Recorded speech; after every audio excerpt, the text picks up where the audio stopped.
दोस्तों स्वागत है आप सभी का सुनील बौद्ध ऑफिशियल चैनल पर। सभी साथियों को जय भीम।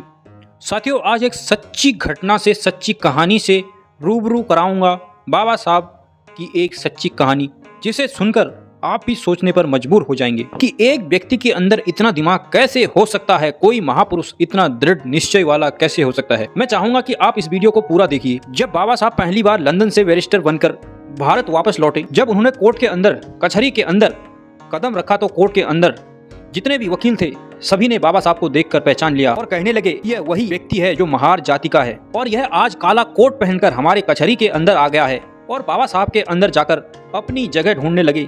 सभी अपनी अपनी जगह पर बैठे हुए थे। जब बाबा साहब को कोई ठिकाना, कोई जगह नहीं मिली बैठने की, तब बाबा साहब को दूसरे वकील चिढ़ाते हुए बोले, अरे ओ बैरिस्टर, तुम तो बहुत पढ़े लिखे हो, विद्वान हो, तुम्हें क्या जरूरत है कचहरी के अंदर बैठने की, बाहर ही अपना ठिया लगाओ, तुम्हारी दुकान तो वहीं से चल पड़ेगी। बाबा साहब ने इस बात का बुरा नहीं माना, ना ही गलत समझा और मुस्कुराते हुए बोले, तुमने सही कहा। बाबा साहब ने ठीक वैसे ही किया, बाहर जाकर अपना ठिया बनाकर साफ सफाई करके वहीं पर बैठ गए। उसके बाद बाबा साहब के पास छोटे मोटे केस आते रहे और रोजी रोटी चलते रही, हल्का फुल्का बिजनेस बढ़ा, कारोबार बढ़ा। इसी दौरान एक सेठ और सेठानी, जिसका इकलौता बेटा था, उसको फांसी की सजा सुनाई गई थी। उस सेठ और सेठानी ने पूरी मुंबई में कोई ऐसा वकील नहीं छोड़ा जिसके घर वह नहीं गए, जिसके पास भी जाते उसको फाइल दिखाते अपने बच्चे की, पर वह मना कर देते कि इसका बचना मुश्किल है। दोस्तों, उस सेठ और सेठानी ने अपने बच्चे के चलते इतने पैसे खर्च कर दिए थे उस समय तक कि 10 गाड़ी 4 बंगले खरीद सकते थे, लेकिन फिर भी उनको कोई वकील नहीं मिला। ढूंढते ढूंढते पूरी मुंबई खंगाल डाली। तब जाकर लास्ट में जब कचहरी के अंदर पहुंचे, बहुत सारे वकील बैठे हुए थे और उसी के बाहर बाबा साहब अम्बेडकर जी भी बैठे हुए थे। और जब कचहरी के अंदर उस सेठ ने अपने बच्चे की फाइल दिखाई, अपने इकलौते बेटे की फाइल को खोला, तो किसी भी वकील ने उनकी फाइल लेने से इनकार कर दिया। कहा, इसका कुछ नहीं हो सकता, चाहे आप किसी के पास भी चले जाओ, तुम्हारे बच्चे को कोई बचा नहीं सकता है अब। दोस्तों, उस समय तक उस सेठ ने ऐसे ऐसे बड़े बड़े वकीलों को दिखाया जो लोग कानून को अपना घर मानते थे, बोलते थे कि कानून हमारी मुट्ठी में है। वकीलों को फाइल दिखाई, लेकिन सब ने फाइल देखकर इनकार कर दिया। और उसी कचहरी के अंदर जो वकील बैठे थे, उन्होंने फिर से हंसी मजाक उड़ाते हुए कहा, तुम्हारा केस वो बाहर बैठा हुआ वकील लड़ सकता है, और याद रहे वो एक महार जाति का है, नीच जाति का है। ऐसा कहकर उस सेठ को बाहर भेज दिया और साथ ही यह भी कह दिया कि वह बहुत विद्वान है, लंदन से पढ़कर आया है, बैरिस्टर है, बहुत पढ़ा लिखा है। बाबा साहब का इस तरह उन्होंने मजाक उड़ाते हुए उसको भेजा। उस समय उसका बेटा जिंदगी और मौत के बीच लटका हुआ था। तो उस सेठ ने वकीलों की मजाक की बात को इग्नोर करते हुए सीधे बाबा साहब के पैरों पर आकर गिर गया और कहा, बैरिस्टर अम्बेडकर जी, अब आप ही हो वो वकील जो सबसे लास्ट और आखिरी हो।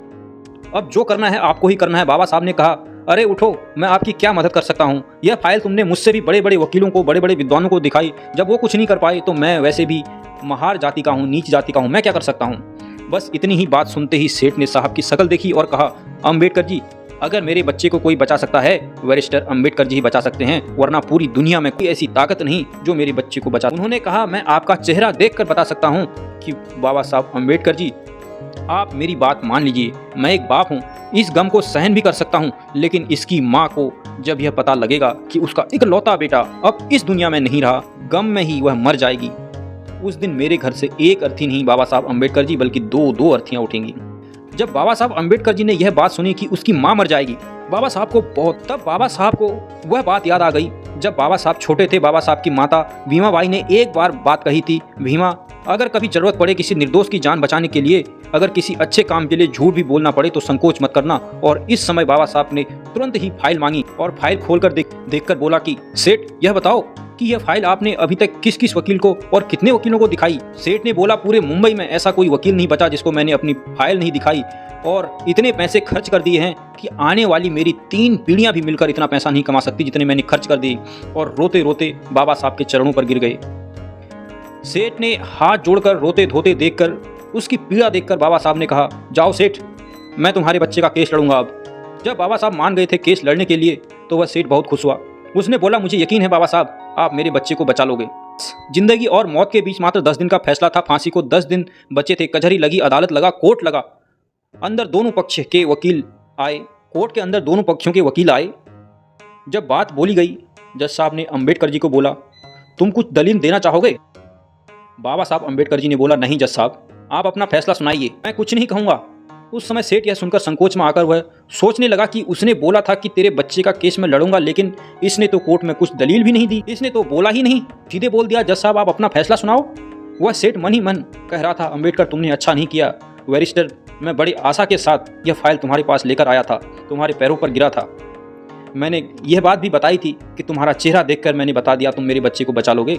तभी उसके बाद जज साहब ने फांसी की सज़ा सुना दी और जब लड़के को फांसी की सज़ा देने के लिए ले जा रहे थे, गले में अभी फंदा डाला ही था कि तभी बाबा साहब ने कहा, जज साहब आपने फांसी की सज़ा सुनाई है, मौत की सज़ा नहीं। इस तरह लड़के की जान बच गई। देखो बाबा साहब का दिमाग, ऐसे थे बाबा साहब अम्बेडकर। दोस्तों उसी दिन से यह कार्रवाई चली आ रही है, सजाए मौत।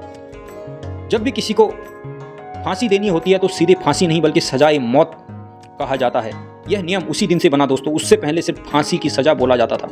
और यह सब सुनकर देखकर वहाँ पर खड़े सभी बड़े से बड़े वकील भी, जो वकील बाबा साहब अम्बेडकर जी का मजाक उड़ाते थे, नीच बोलते थे, महार जाति का बताते थे, वह सब भी चुप हो गए और देखते रह गए बाबा साहब को। और सेठ के बच्चे को छुड़ाकर उसकी माँ के पास ले जाया गया। दोस्तों ऐसे थे हमारे बाबा साहब भीमराव अम्बेडकर जी।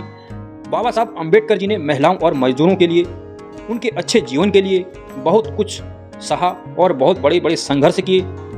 दोस्तों बाबा साहब अम्बेडकर जी ने मरते दम तक अपने लोगों के लिए, महिलाओं के लिए, मजदूरों के लिए, सभी निचली जाति के लोगों के लिए और पूरे देश के लिए लड़ते रहे, संघर्ष करते रहे और उनकी भलाई के बारे में हर पल सोचते रहे। दोस्तों आज के लिए इतना ही, मिलते हैं अगली वीडियो पर। दोस्तों चैनल को सब्सक्राइब जरूर कर दें और मैं बाबा साहब के रिलेटेड वीडियो और नई पुरानी जानकारी लेकर आता हूं।